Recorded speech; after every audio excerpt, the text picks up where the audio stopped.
Session 1 is going to focus on end state and site closure. Our first speaker is Mr. Mike Truex from PNNL. Great, Mike, you got a lot of fans here, looks like. Mike has 26 years of experience at PNNL, environmental remediation research and field applications. His experience includes work at the DOE, DOD, and the private sectors. Mike has also authored multiple technical guidance documents on remediation access strategies, monitored natural attenuation, vital zone contaminant transport, and the development of conceptual models. Mike also led chapter development and serves as a trainer for the Interstate Technology and Regulatory Council, ITRC, Remediation Management and Complex Sites document. He is also chairing the IEA Determination of Environmental Remediation End State documents. With that, Mike. Okay, great, thank you.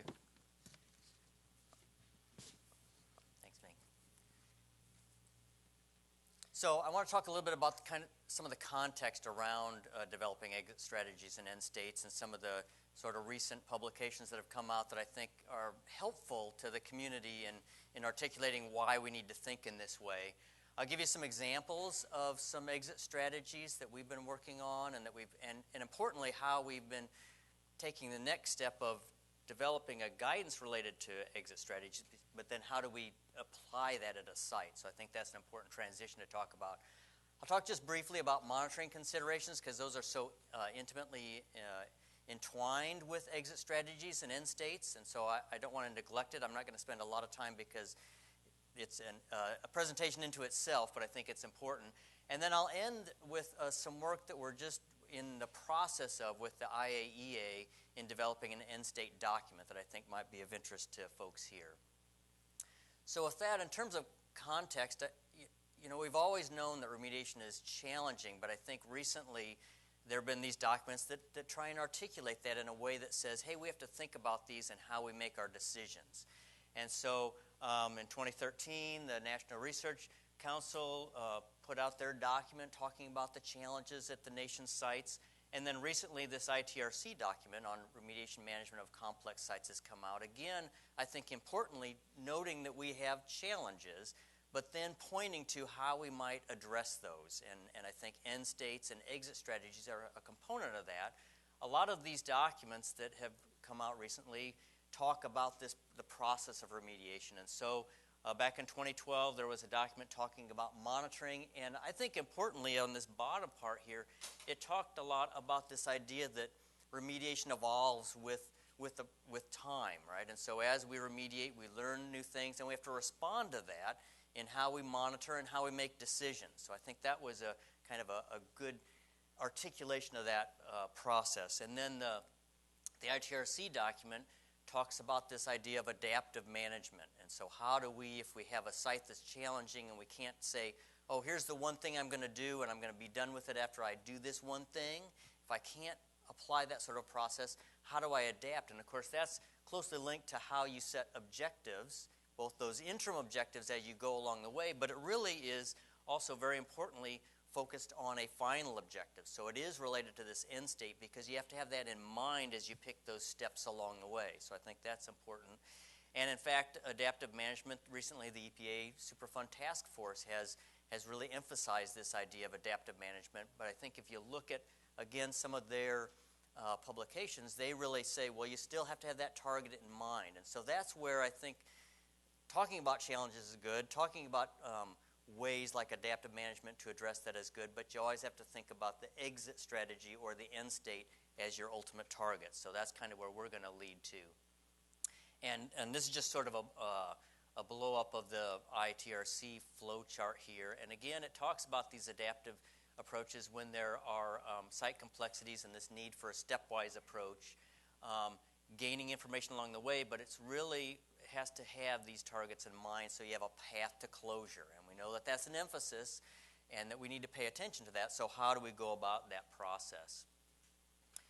So with many of these activities for remediation, we may start with an active process, and we have to think about how do we meet those performance objectives. But importantly, we'll also have to be linking forward about how we're going to be transitioning to the ultimate end state and maybe a more passive approach. So it's always that sort of progression that we need to think about. So again, this idea of an exit strategy in mind all the time, even when you start thinking about performance objectives, how do we monitor during that process is important. And then what does that really look like at the end? And sometimes that's difficult to articulate up front, but we have to do a good job of that so we have that target in mind. That doesn't mean it can't change somewhat as you learn, as you progress, but we have to have that in mind as we think about this remediation management as opposed to one step and you're done. So I'll give you a couple examples of exit strategies that we've worked on recently. And what I want to focus on here is, you know, the ultimate question. So in this first strategy, we talk about soil vapor extraction. And so the ultimate question is, well, when can we stop with that system? But really we have to look at those underlying questions, and that's what we have to try and articulate in an exit strategy. So with soil vapor extraction, the ultimate question for shutdown relates to, we know that we're not going to get every drop of contaminant out of the subsurface. That's not going to be feasible. So the question is, if I have some persistent contamination, some amount that's going to remain behind, how much can I leave and still be protective relative to vapor intrusion or groundwater impact, which are my ultimate pathways for exposure? And so in the guidance document, what we tried to do is say, well, if our ultimate question is how can we transition or close SVE, we have to answer these questions, which are ultimately transport questions. If I have a certain amount of contamination here, what transport processes tell me what the concentrations are at my locations of interest? So that's the purpose of an exit strategy, is to define how do I answer those questions. With pump and treat, we wrote a similar document, and it has a more complex set of questions that goes with that idea of when can I shut off pump and treat or transition. Well, you may have multiple types of questions you have to answer. So these exit strategies, as a guidance document, line out those questions and the resources to help answer those questions, realizing there's always going to be a site-specific answer. So it's a process-based approach. And then we have to get to how we apply that at a site. So I'll give this example. At the Hanford site, we had been operating a soil vapor extraction system for about 20 years.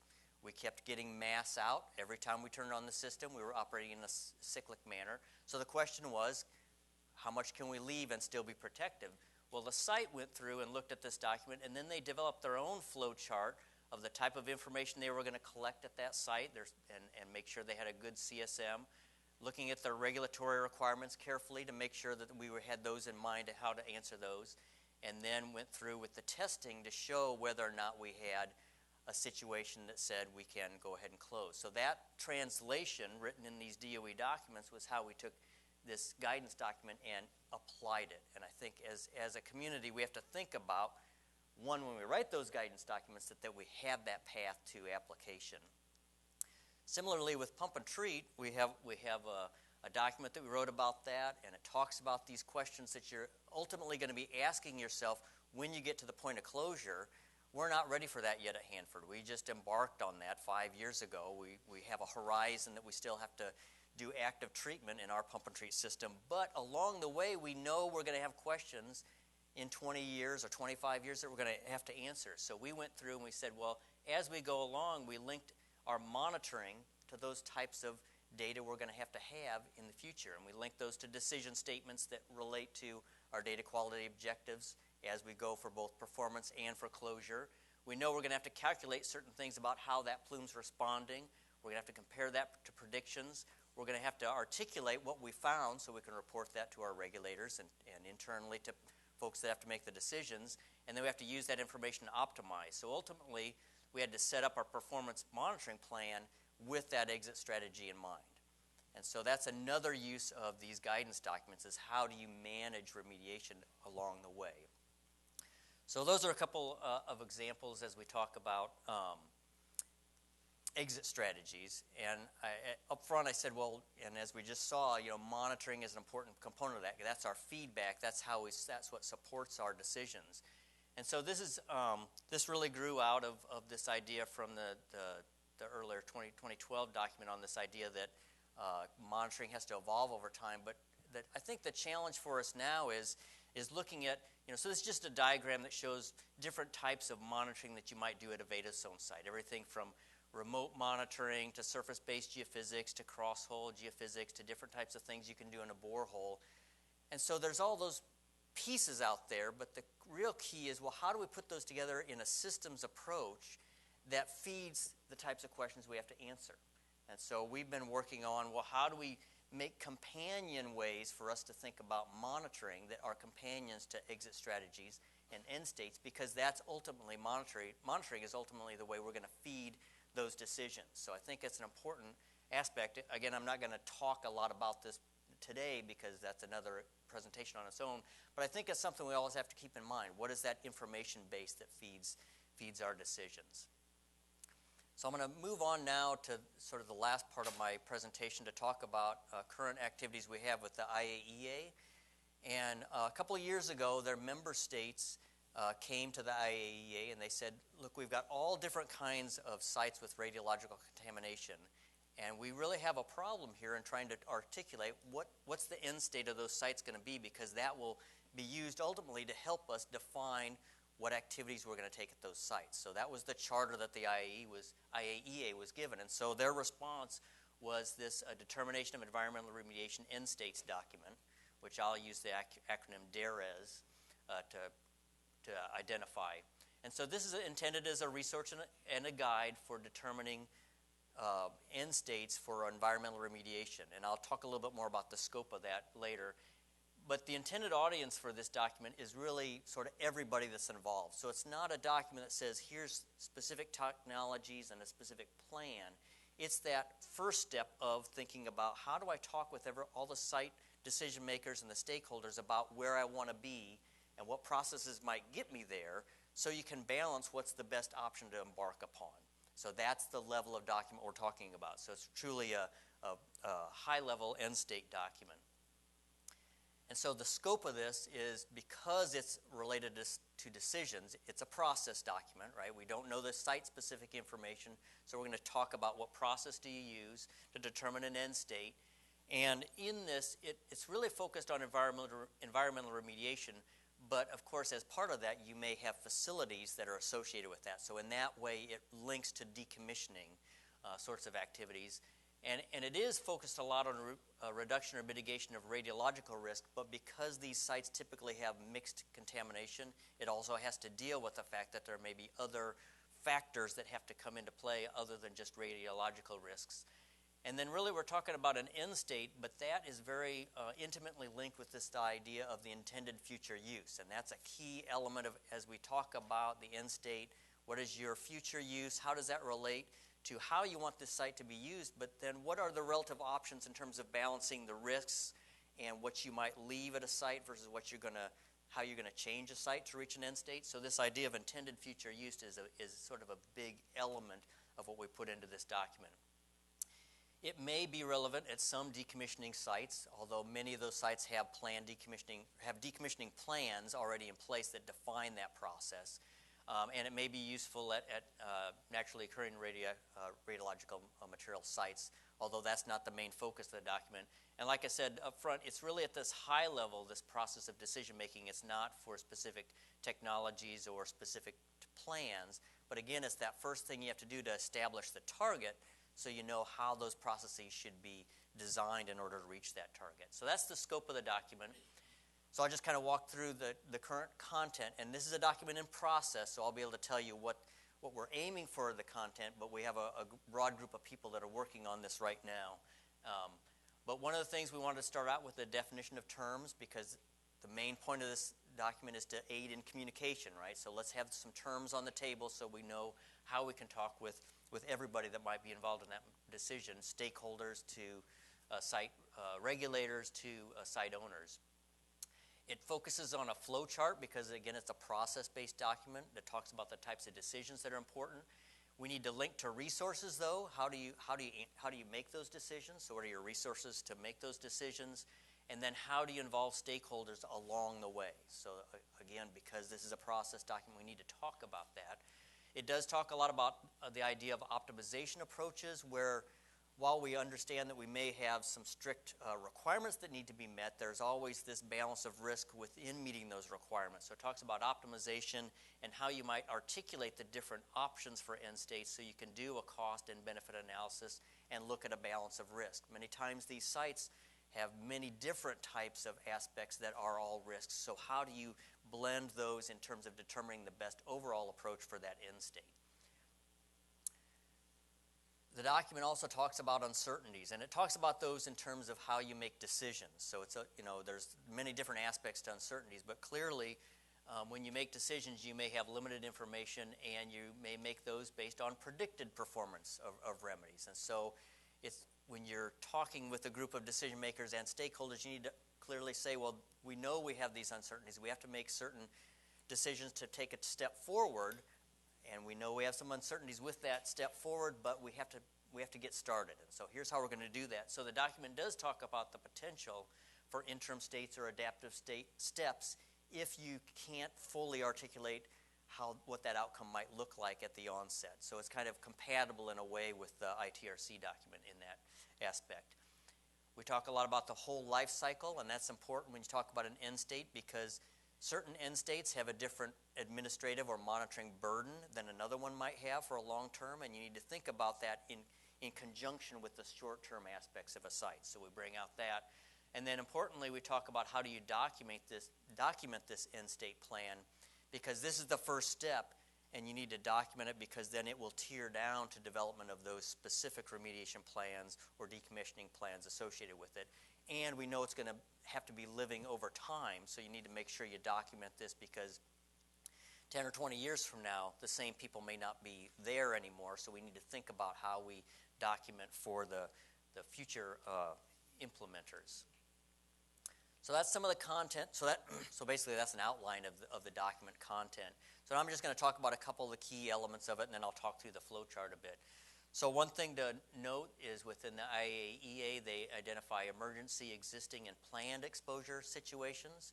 So this particular document on end state is not an emergency response document, so it would be applied after that emergency response was done. When you get into what they call these existing exposure situations, where we know we have an existing contaminant issue and we have to take some action, and so this is a document to guide that.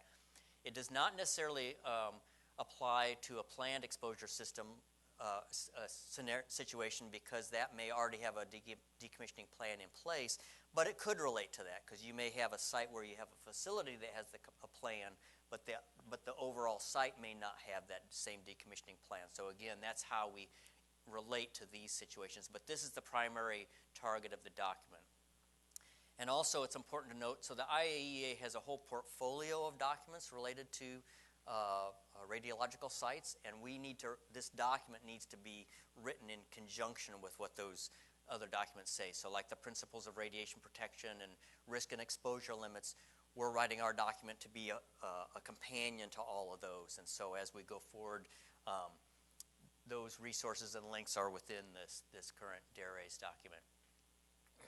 I talked a little bit about the regulatory environment, and of course this is for the IAEA, so there's a wide range of member states that have different regulations, and those regulations vary from having prescriptive elements where we have very strict requirements. We have a certain dose, for instance, that off-site this has to be met, but then there's always this idea of this balance of risks that may need to be taken into account, and different countries have different levels of comfort with how much goes into that balance of risk, but this document does talk about this idea of optimization and balance of risks, and it also talks about the context for the regulatory approach, and some the countries have different levels of how they articulate their regulations. So we talk about national strategies, international regulations, and then this idea of what's the role and how do stakeholders get involved in this overall process, given the fact that we have some prescriptive regulations, but we may have this balancing of risk. And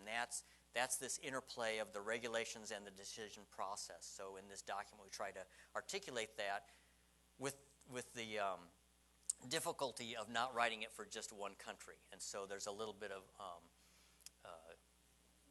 give and take in terms of how we articulate that in this particular IAEA document. So now I'm going to kind of walk through at the last part of the presentation here and talk about the flow chart. And so this is the overall flow chart on this side. I realize that's probably not readable. I'm going to zoom in on certain sections here in the next couple slides. But this core here of the decision process and the types of actions is really built on first deciding that you have a need for action.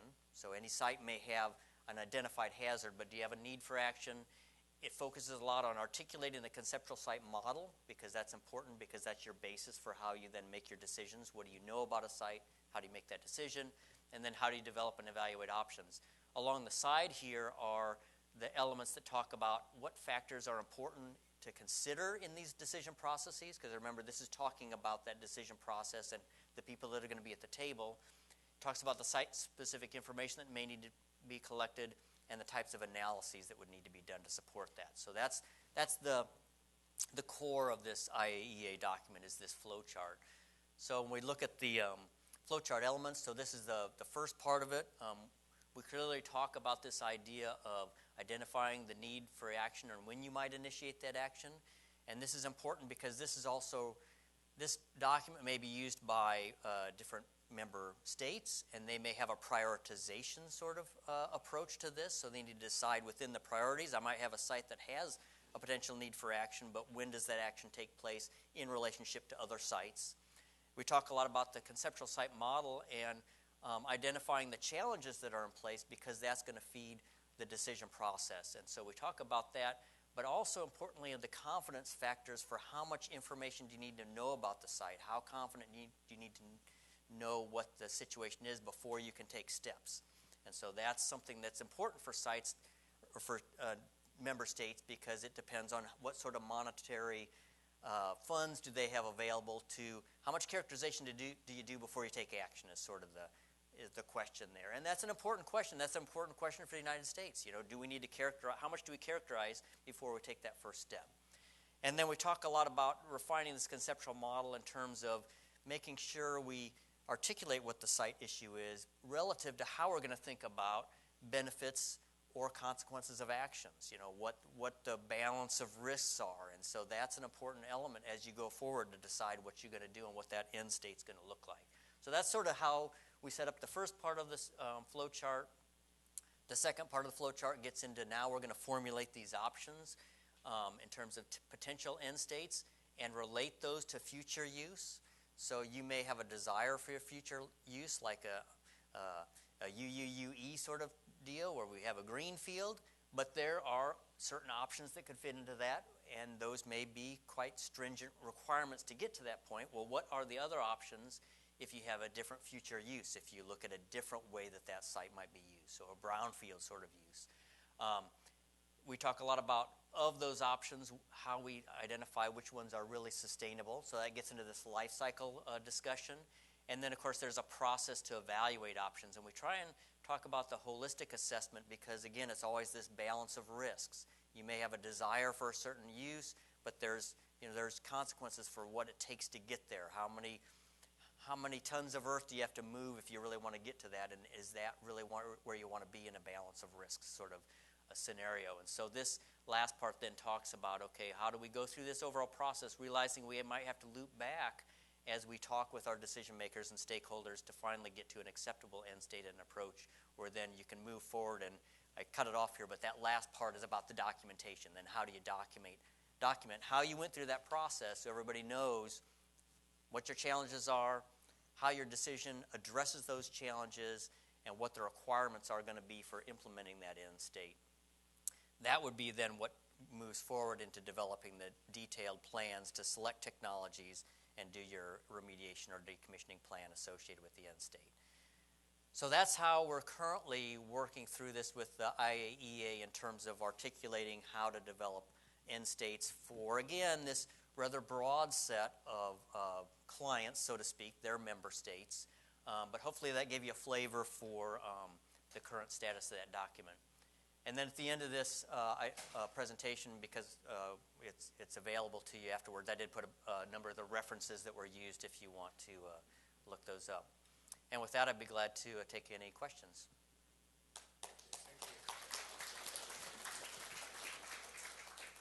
So anybody has a question for Mike? I'm going to pass the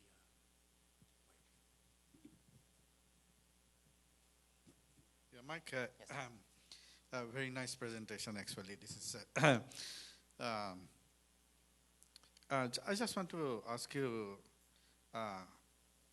just a couple of questions. I think I'll limit myself to one question. So we are talking about this IEA, and you try to say that what the other international other countries are following and versus U.S. and those kind of things.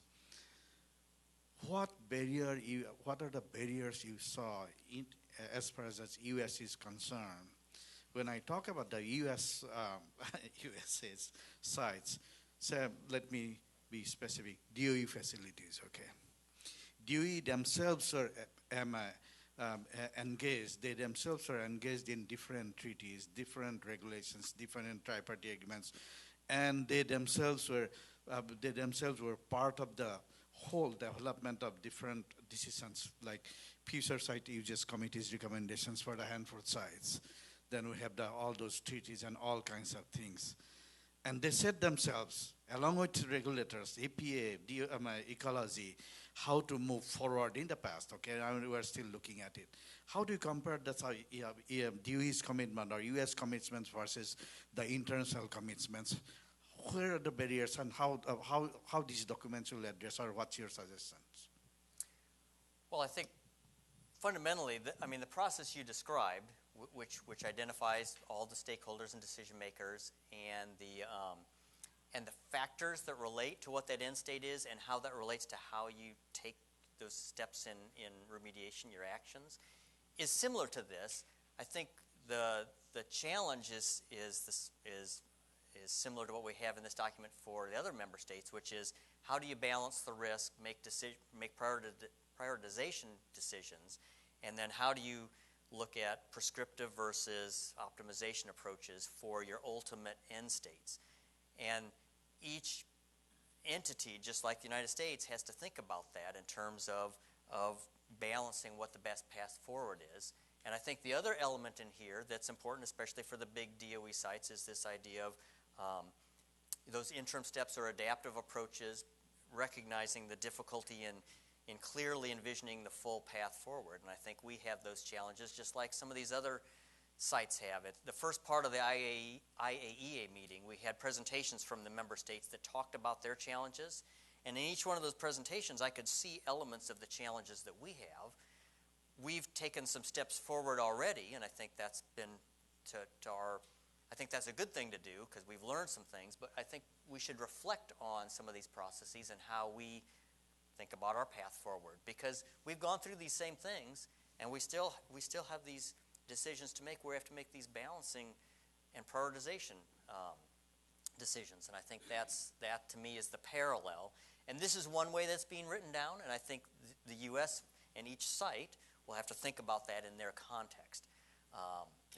This document is not prescriptive. It is a process-based document. So I hope that in some way answers your question.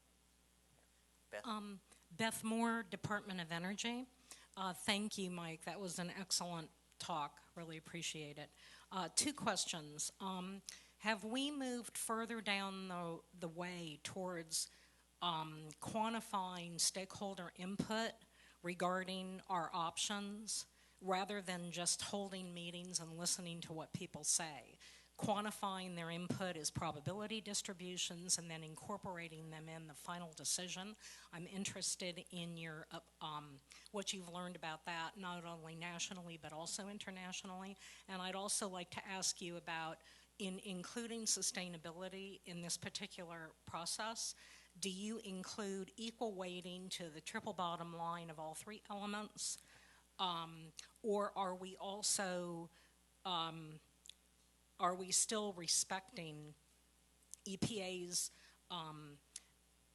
recommendations regarding they pick the remediation process and then we green it under green and sustainable remediation? Okay, so those are good questions. In terms of the stakeholder involvement, there is a subgroup in this IAEA that's going to talk about this idea of the processes for stakeholder involvement, so some folks from the UK have some good ideas on that. That's not my particular area, so I can't tell you all about what those specifically are, but your question is the same type of question that came up here is, in terms of stakeholder involvement, we can't just say, oh, we want that, and let's just make it happen, right? There have to be processes involved. And so what we're going to try and do in this document is try and articulate those different types of processes. And I think having some more quantitative or rigorous ways to articulate, okay, you've told us this, and here's how we're going to now take it and use it, and how we're going to do that in a way that's not so general that leaves an open ending. I think that's very important. So my basic answer is yes, we are paying attention to that. The IAEA will be looking at that. That's not something I can tell you the specifics. That's not my area. On the second question, in terms of sustainability, that is another part that we talked about there. It's a specific element of the flow chart. And so we are trying to think about that in terms of this balance of risks. It's always going to be tempered by the regulatory environment. So there'll be, again, the prescriptive elements versus the optimization or the balancing elements. And so that's going to be the challenge for that box in terms of sustainability, because if you look at the three legs of sustainability, they may not all be compatible with a prescriptive regulation, but they're all compatible with this idea of greening or the sustainability. So that element is what we're working on for that box. So your two questions are two key items that came up within the IAEA that we're trying to work on with this document. Now, it's in process, so again, I can't tell you the answer, but those are, I think, for the community, for us as we move forward, those are important elements because they relate to this ultimate question we have to answer if we're going to truly balance what the right decision is for all the factors involved. So good questions. I'm sorry I can't be very specific in answering, but they will be worked on. Thank you, Mike. Thank you for